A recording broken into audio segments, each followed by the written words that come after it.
jalanku.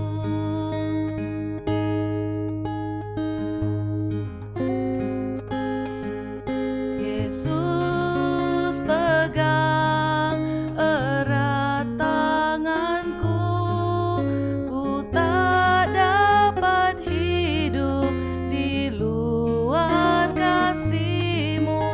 Bapa, jangan tinggalkan aku, Engkau alasan selama ku hidup.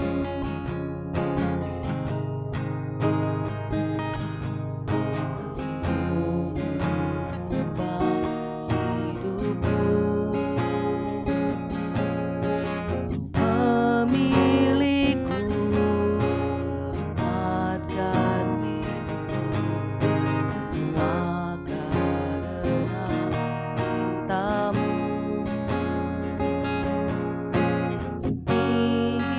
Hidupku, bimbing jalanku.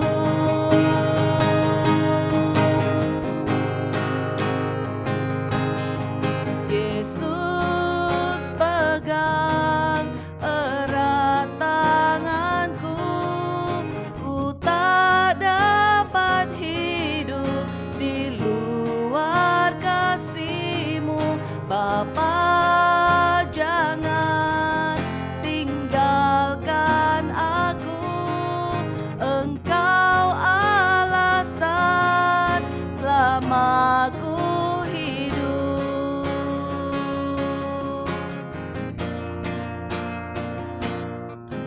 Yesus pegang erat tanganku, ku tak dapat hidup di luar kasih-Mu. Bapa, jangan tinggalkan aku, Engkau alasan selama ku hidup. Engkau alasan selama ku hidup.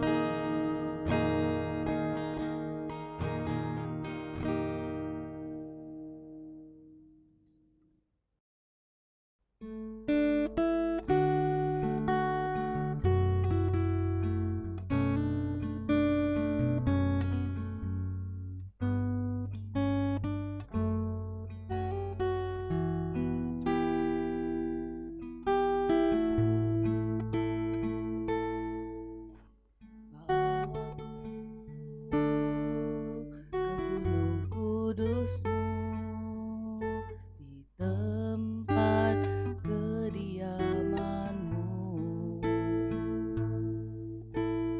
biar kemuliaan melingkupi hidupku, dan jiwaku kan dipuaskan. Hanya dekat-Mu itu yang ku perlu, Kau sumber penghiburanku, dan Kau yang ubahkan air mataku jadi lembah yang bermata air.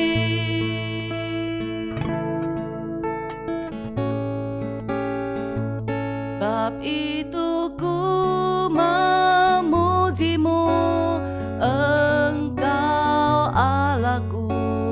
Mulutku kan selalu puji-Mu, dan angkat tangan sembah-Mu, tinggikan nama-Mu, Yesus, kemuliaan bagi-Mu.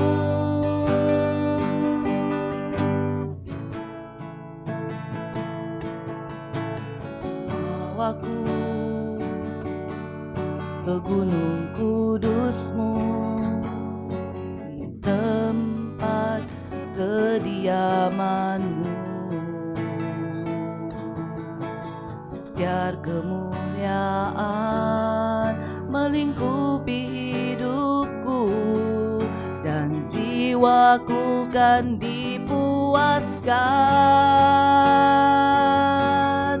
Hanya dekat-Mu, itu yang ku perlu. Kau sumber penghiburanku, dan Kau yang ubahkan air mataku jadi lembah yang bermata air.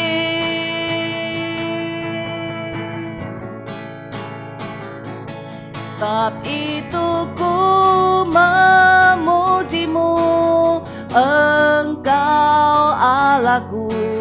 Mulutku kan selalu puji-Mu, dan angkat tangan sembah-Mu. Tinggikan nama-Mu, Yesus, kemuliaan bagi-Mu. Tiada yang dapat memisahkan aku dari kasih-Mu. Yesus, hanya dalam nama-Mu ku temukan kuatku. Yesus, kuatku. Sebab itu ku memuji-Mu, Engkau Allahku. Mulutku kan selalu puji-Mu, dan angkat tangan sembah-Mu. Tinggikan nama-Mu, Yesus, kemuliaan bagi-Mu. Sebab itu ku memuji-Mu, Engkau Allahku. Mulutku kan selalu puji-Mu, dan angkat tangan sembahku. Tinggikan nama-Mu, Yesus, kemuliaan bagi-Mu.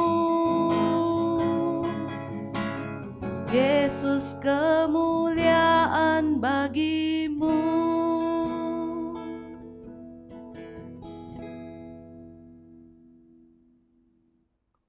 Puji Tuhan.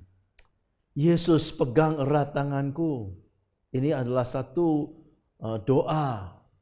Pernahkah saudara berdoa seperti itu? Yesus pegang erat tanganku. Engkaulah alasan untuk aku hidup. Aku sungguh membutuhkan Engkau, Tuhan. Tema saya malam hari ini adalah kasihanilah aku ya Tuhan. Have mercy on me, oh God. Mari kita membuka kitab Injil Lukas pasal 17 ayat 11 sampai 19. Oke, saudaraku yang terkasih, Lukas 17 ayat 11 sampai 19. Demikian bunyinya. Ke-10 orang kusta. Dalam perjalanannya ke Yerusalem, Yesus menyusur perbatasan Samaria dan Galilea. Ketika ia memasuki satu desa, datanglah 10 orang kusta menemui dia. Mereka tinggal berdiri agak jauh dan berteriak. Perhatikan ini saudaraku. Yesus, Guru, kasihanilah kami. Lalu ia memandang mereka dan berkata, pergilah, perlihatkan dirimu kepada imam-imam. Dan sementara mereka di tengah jalan, mereka menjadi tahir. Seorang dari mereka ketika melihat bahwa ia telah sembuh, kembali sambil memuliakan Allah dengan suara nyaring. Lalu tersungkur di depan kaki Yesus dan mengucap syukur kepadanya. Orang itu adalah seorang Samaria. Lalu Yesus berkata, bukankah ke-10 orang tadi semuanya telah menjadi tahir? Di manakah yang 9 orang itu? Tidak adakah di antara mereka yang kembali untuk memuliakan Allah selain daripada orang asing ini? Lalu ia berkata kepada orang itu, berdirilah dan pergilah, imanmu telah menyelamatkan engkau. Bapak Ibu yang terkasih, kisah yang kita baca tadi adalah kisah di mana ada ke-10 orang kusta yang datang kepada Yesus dan berteriak kepada Yesus. Yesus, kasihanilah kami. Mengapa demikian? Ya, karena mereka menderita kusta. Jangan lupa saudaraku, pada masa itu penyakit kusta adalah penyakit yang sangat mengerikan. yang sangat menjijikkan. Karena kalau saudara baca dalam Perjanjian Lama, orang yang penyakit kusta akan diasingkan. Orang yang penyakit kusta akan dihindari oleh orang lain. Ya. Jadi di sini kita melihat bahwa mereka mengalami satu penderitaan, sakit penyakit, dan tidak ada seorang pun yang peduli karena mereka akan dihindari oleh orang lain. Itu sebabnya dalam kisah ini mereka dikatakan datang kepada Yesus dan berteriak, Yesus kasihanilah kami. Bapak Ibu terkasih, pernahkah saudara mengalami masa-masa krisis dalam hidup saudara? Dan mungkin orang lain juga akan menghindari saudara, tidak mau peduli lagi dengan saudara. Nah, ingat saudaraku, masa-masa itu engkau memerlukan Yesus. Masa-masa krisis adalah masa-masa ketika seorang mengalami hantaman yang keras dalam kehidupan ini, sehingga itu membuat dia terhuyung-huyung atau tergoncang hebat, tidak sanggup lagi untuk berdiri tegak. Ketika itu terjadi, jangan lupa saudaraku, saudara dan saya mempunyai Allah yang maha pengasih, Allah yang dapat kita andalkan, yang kasih dan kesetiaannya tidak pernah berubah sampai selama-lamanya. Allah mungkin mengizinkan saudara menghadapi situasi yang masa-masa krisis tadi. Allah mungkin mengizinkan saudara mengalami badai kehidupan. Allah mungkin mengizinkan saudara mengalami atau menghadapi jalan yang sukar. Tetapi Ia tidak pernah membawa Anda kepada jalan yang buntu. Ya, selalu ada harapan di dalam Yesus. Ini yang ingin saya sharingkan kepada saudara. Beberapa hal yang bisa kita pelajari dari nats yang kita baca tadi. Yang pertama, saudaraku, ketika semua harapan sudah pudar, ingat selalu ada harapan di dalam Yesus.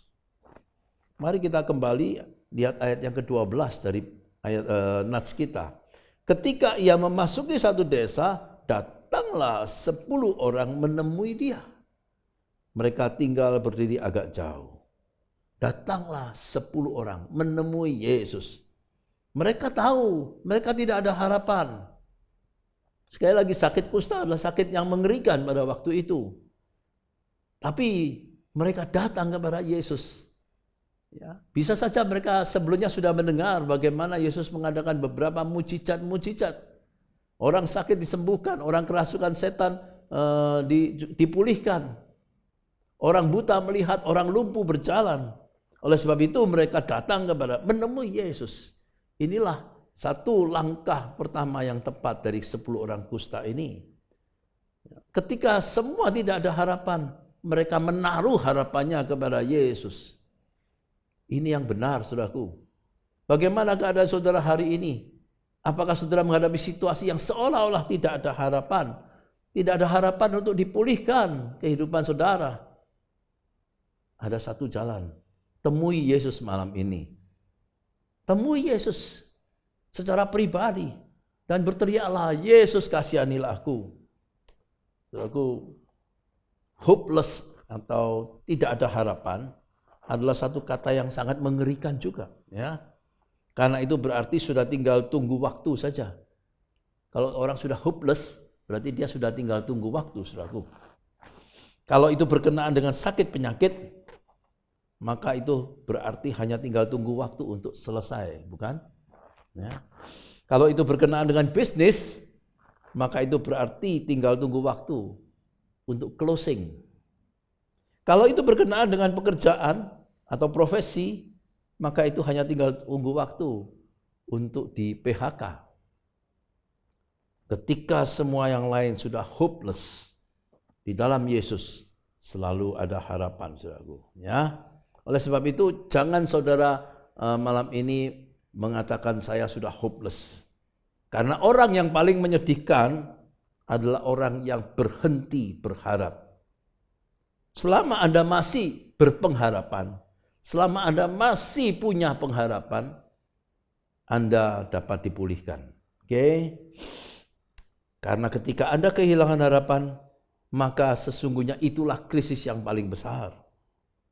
Seburuk apapun situasi Anda yang Anda hadapi hari ini, kalau Anda masih punya setitik harapan, maka itu akan memberikan kekuatan yang besar untuk saudara bisa menghadapi masa-masa krisis itu.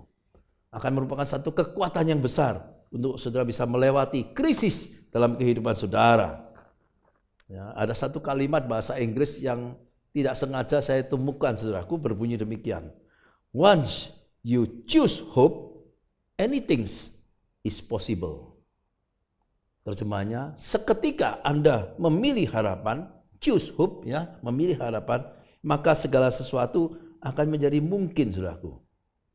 Oleh sebab itu, jangan pernah hopeless, ya. Hari ini seberat apapun hidup saudara, selalu ada harapan di dalam Yesus. Ya. Temuilah Yesus malam ini. Apapun persoalan saudara. Itu yang pertama, saudaraku. Jangan sampai saudara hopeless hari ini. Yang kedua, dalam keadaan yang terpuruk tadi, atau masa-masa krisis tadi, mintalah belas kasihan kepada Tuhan. Ayat 13, mereka datang menemui Yesus. Dan ayat 13 berkata apa? Mereka berteriak, Yesus, Guru, kasihanilah kami. Mengapa, saudaraku? Engkau tidak datang juga seperti orang kusta ini. Yesus, kasihanilah aku. Engkau tahu apa yang menjadi problem hidup ini. Engkau tahu aku sedang menghadapi masa-masa krisis. Aku tak sanggup lagi. Ya, aku sudah mencoba berbagai upaya. Mungkin 10 orang kusta ini juga sudah mencoba berbagai upaya. Tapi mereka tidak mengalami kesembuhan. Karena pada waktu itu sudah tentu kita tahu medis belum secanggih hari ini. Ya. Mereka sudah mencoba berbagai upaya dan mereka sia-sia. Dan mereka berteriak, Yesus kasihanilah aku, kasihanilah kami. Itu membuktikan saudaraku bahwa dalam kehidupan ini ada persoalan yang masih bisa kita bereskan sendiri. Tapi juga ada persoalan yang tidak bisa kita bereskan. Ya, ada persoalan yang mungkin dengan kekuatan, kemampuan, kepandaian saudara bisa bereskan, menyelesaikannya. Tetapi ada yang tidak bisa kita bereskan, saudara. Karena kita ini terbatas. Datanglah kepada yang tidak terbatas. Datanglah kepada Tuhan malam ini, berdoa dan mintalah belas kasihannya. Dan selanjutnya percayalah bahwa Yesus sanggup melakukan apa yang Anda tidak bisa selesaikan tadi. Yesus sanggup membereskan apa yang tidak bisa saudara bereskan tadi. Bapak Ibu yang terkasih, ketika badai kehidupan datang, maka semua kemampuan, kepandaian, kekayaan, dan pengalaman kita mungkin saja menjadi tidak berguna. Hanya Tuhan penguasa alam semesta yang dapat menenangkan badai. Sama dengan kehidupan saudara. Bapak Ibu yang terkasih, ketika Anda menghadapi badai kehidupan yang besar, jangan putus asa. Berteriak kepadanya, mohon belas kasihannya, dan mungkin itu menjadi satu kesempatan buat saudara untuk mengalami betapa besarnya Tuhan. Betul nggak, saudaraku?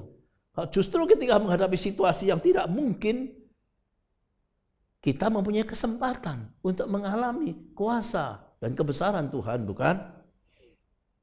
Maka datanglah kepadanya, temui dia, dan berteriak, Yesus kasihanilah aku. Ada satu quote ya yang saya kutip di sini berbunyi demikian. Our prayer and God's mercy are like two buckets in a well. While the one ascend, the other descend. Artinya apa? Atau terjemahnya, doa kita dan belas kasihan Tuhan adalah bagaikan dua keranjang di dalam sumur, saudaraku. Ketika yang satu naik, yang lain akan turun. Artinya apa? Doa kita dan belas kasihan Tuhan seperti itu, saudaraku. Kalau saudara menaikkan doa, maka belas kasihan Tuhan yang akan turun. Kalau saudara turunkan doa, saudara tidak berdoa, maka saudara tidak akan menikmati belas kasihan Tuhan. Tidak mengalami belas kasihan Tuhan. Maka hari ini saya mendorong saudara, jika saudara mengalami masa-masa krisis, naikkan doa kepada Tuhan. Ya, itu yang kedua, saudaraku yang terkasih, berteriak kepada Yesus, Yesus kasihanilah aku. Yang ketiga, bertindaklah sesuai dengan perintah Tuhan. Kita lihat ayat yang ke-14, saudaraku, berbunyi demikian. Lalu ia memandang mereka dan berkata, Pergilah, perlihatkanlah dirimu kepada imam-imam. Dan sementara mereka di tengah jalan, mereka menjadi tahir. Saudaraku yang terkasih, ketika 10 orang ini datang menemui Yesus berteriak minta belas kasihan, bagaimana respon Yesus? Yesus mengatakan, pergilah, perlihatkan dirimu kepada imam-imam. Sesungguhnya ini sebetulnya adalah satu perintah yang tidak masuk akal, saudaraku. Ya. Bagaimana orang sakit kusta mohon belas kasihan, minta kesembuhan, malah hanya disuruh pergi melihatkan kepada imam. Kalau sudah baca perjanjian lama, orang yang sakit kusta, kalau dia sudah sembuh, baru dia akan menghadap para imam untuk dinyatakan tahir. Tapi ketika mereka disuruh pergi, bukankah mereka belum sembuh? Seolah-olah perintah ini tidak masuk akal, saudaraku. Tetapi mereka lakukan. Itu poinnya di sana, saudaraku. Bertindaklah sesuai perintah Tuhan. Walaupun tidak logika.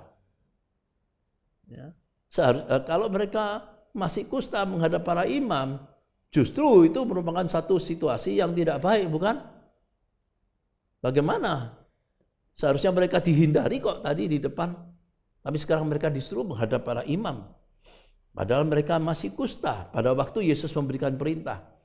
Tapi mereka lakukan. Perhatikan di sini, sementara mereka di tengah jalan, mereka menjadi tahir. Jadi mereka tahir ketika mereka berjalan. Ketika mereka mengikuti perintah Yesus untuk menghadap para imam. Bukankah ini ajaib, saudaraku? Dan ini sesungguhnya membutuhkan ketaatan yang total begitu, ya. Mereka percaya kepada perintah Yesus, mereka pergi, ya. Saya tidak tahu pada langkah keberapa mereka menjadi tahir, tidak dijelaskan di sini. Mungkin pada waktu 1, 2 langkah, 3 langkah mereka masih sama. Mereka mungkin bisa berpikir, bagaimana nanti kalau saya menghadap para imam? Tetapi yang indah di sini dikatakan, sementara mereka di tengah jalan, mereka menjadi tahir. Mereka percaya kepada perintah Yesus dan mereka lakukan. Inilah iman dengan perbuatan. Ya. Karena iman tanpa perbuatan, kalau hanya percaya tapi tidak lakukan, ya tidak mengalami kesembuhan. Saudaraku. Tapi mereka percaya dan mereka lakukan. Mereka mengalami kesembuhan. Kuasa Tuhan akan terjadi kepada mereka yang taat kepada perintahnya. Ya. Kuasa Tuhan akan terjadi kepada mereka yang taat kepada perintahnya. Kalau mendengar perintah, mendengar firman Tuhan, mungkin percaya tapi tidak lakukan. Bagaimana mengalami kuasa Tuhan? Ketika umat yang mentaati perintahnya mau melangkah dengan iman, maka Tuhan akan turun tangan menunjukkan kebesaran dan kuasanya.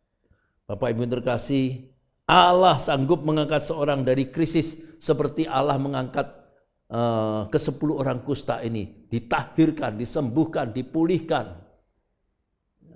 Ketika mereka sakit kusta, mereka tidak bisa berbuat apa-apa, saudaraku. Mungkin mereka tidak bisa bekerja. Karena mereka akan dihindari orang tadi. Tetapi setelah dipulihkan, mereka keluar daripada krisis kehidupan mereka. Allah sanggup mengangkat seseorang, termasuk saudara dan saya, keluar dari krisis. Keluar dari lubang yang sangat dalam. Dari tekanan hidup yang hebat.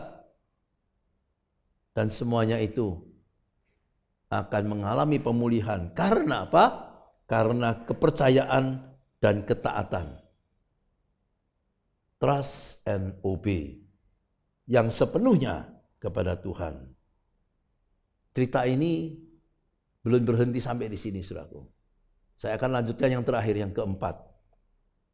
Ya, setelah mengalami kuasanya, muliakan Tuhan dan bersyukurlah.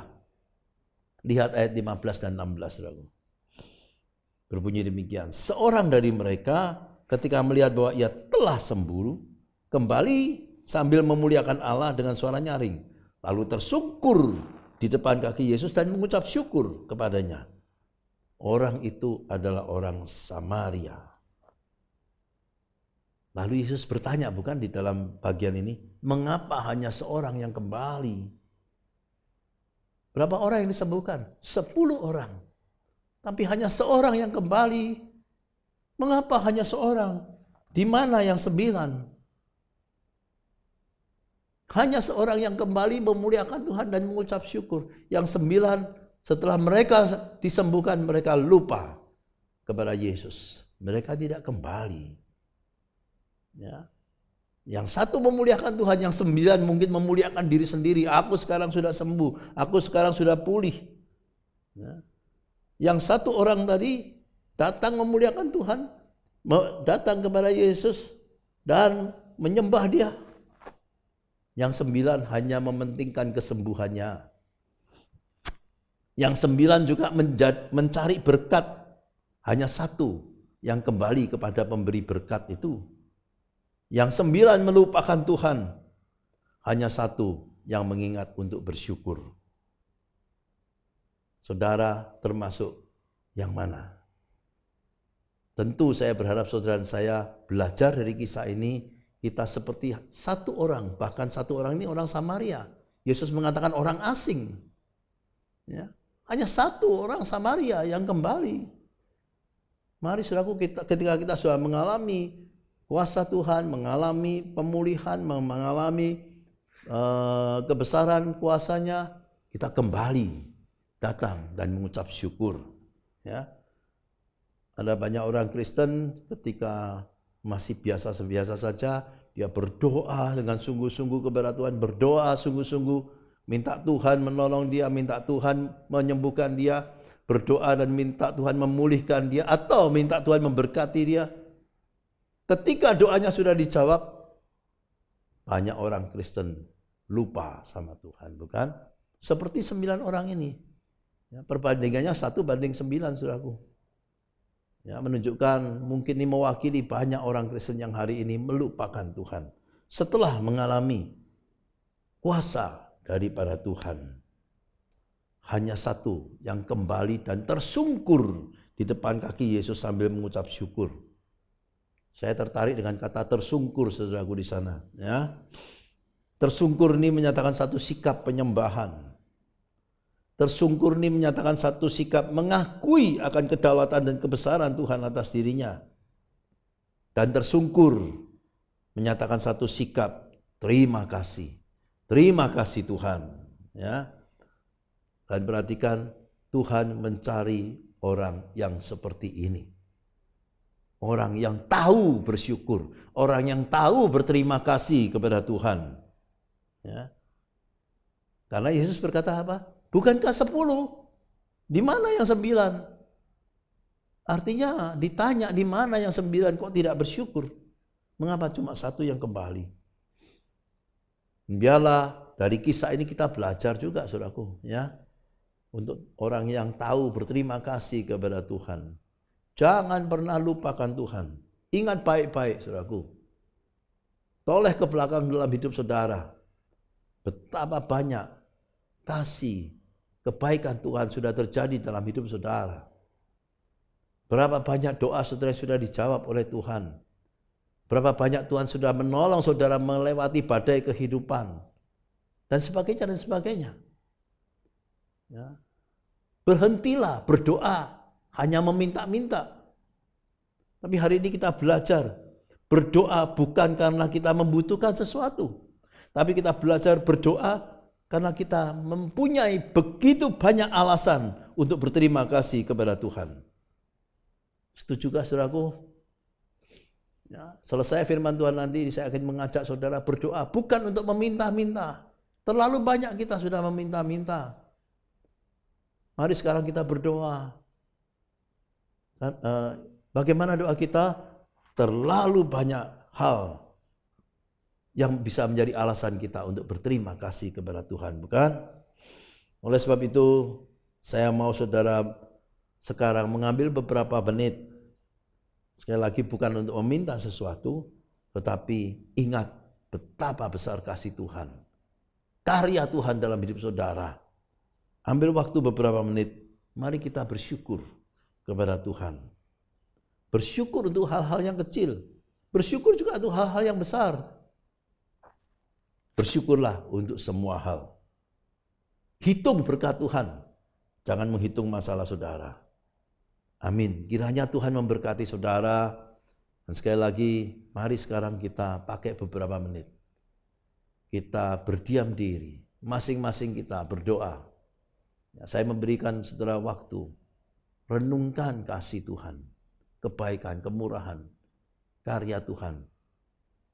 Dan sekarang waktunya kita bersyukur kepada Tuhan. Karena Tuhan mencari orang yang demikian. Mari kita bersyukur.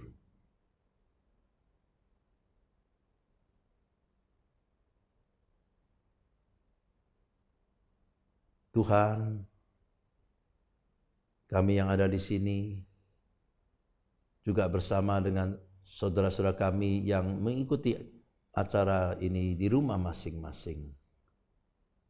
Kami sekarang mau berdiam diri, menaikkan syukur kami kepada Engkau. Kami merenung betapa besar kasih Tuhan dalam hidup kami. Ampuni kalau kami sering melupakan Tuhan seperti 9 orang kusta.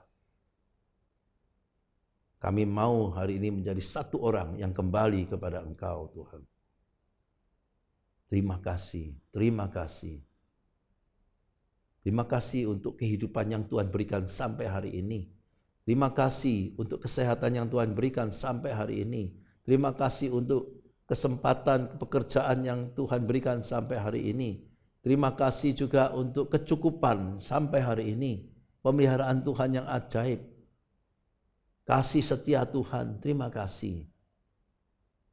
Tuhan, kami datang kepada Engkau, tersungkur di hadapan-Mu, menyembah Engkau, memuliakan Engkau. Inilah ungkapan syukur kami. Terpuji nama-Mu Tuhan.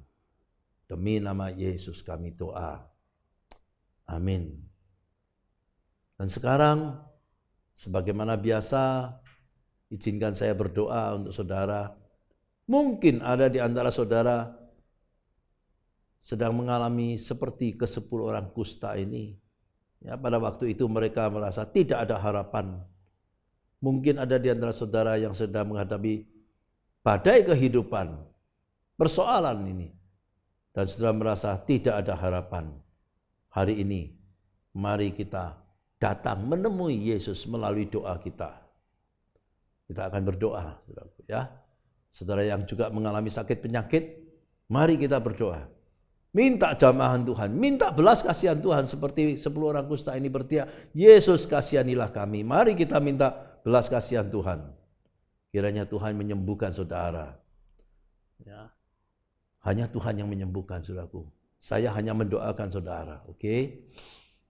Dan jika ada yang mengalami mungkin krisis juga di dalam keuangan, boleh kita tersungkur juga di hadapan Tuhan, minta belas kasihan Tuhan, minta Tuhan mencurahkan berkat, mencukupi kebutuhan kita, memulihkan kehidupan pekerjaan kita, bisnis kita, demikian juga memulihkan kehidupan keluarga demi keluarga, jika ada keretakan di dalam keluarga.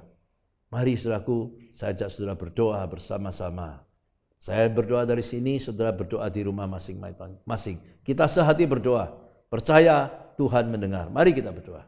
Ya Tuhan, ya Allah kami datang kepadamu Tuhan, seperti 10 orang kusta ini. Malam ini Tuhan, kami tersungkur di hadapan-Mu. Tuhan, izinkan kami juga berteriak yang sama, kasihanilah kami hari ini Tuhan. Ada di antara saudara-saudara kami yang sedang menghadapi sakit penyakit, seperti orang kusta yang tidak lagi berpengharapan.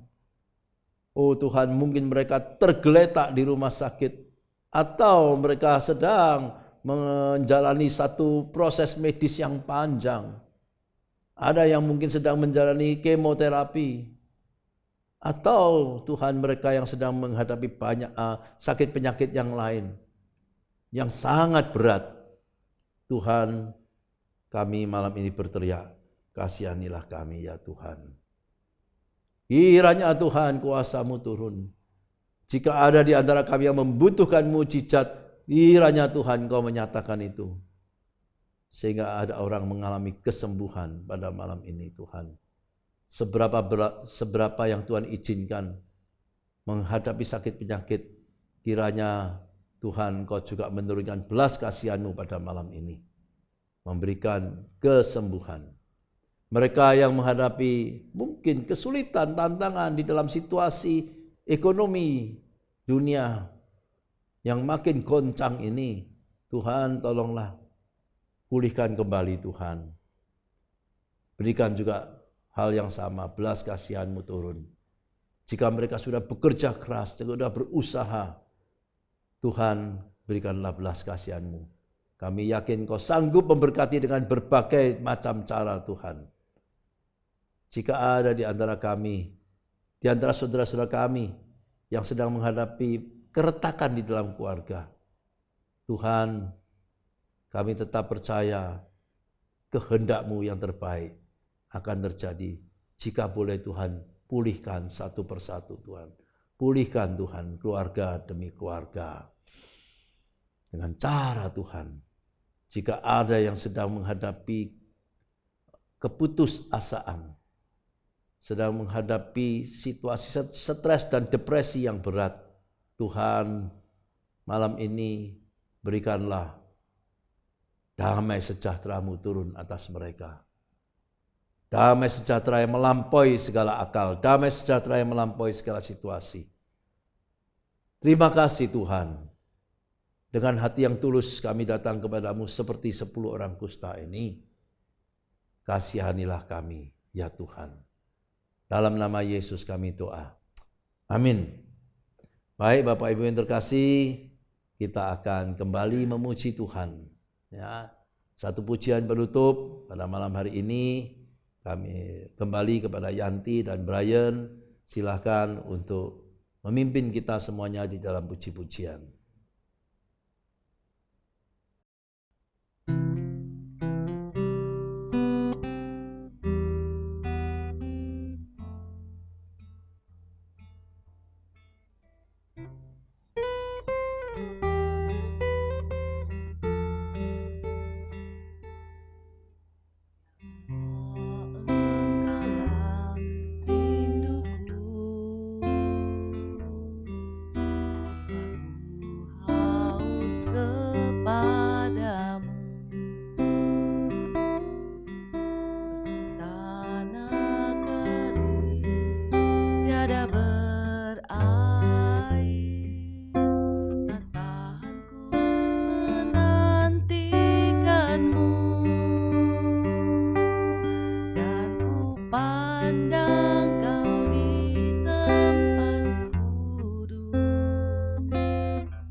setiamu lebih dari hidup, bibirku kan memegahkanmu.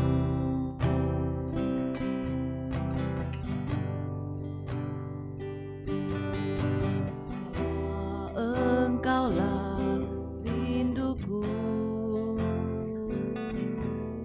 jiwaku haus kepadamu, seperti tanah kering tiada berair.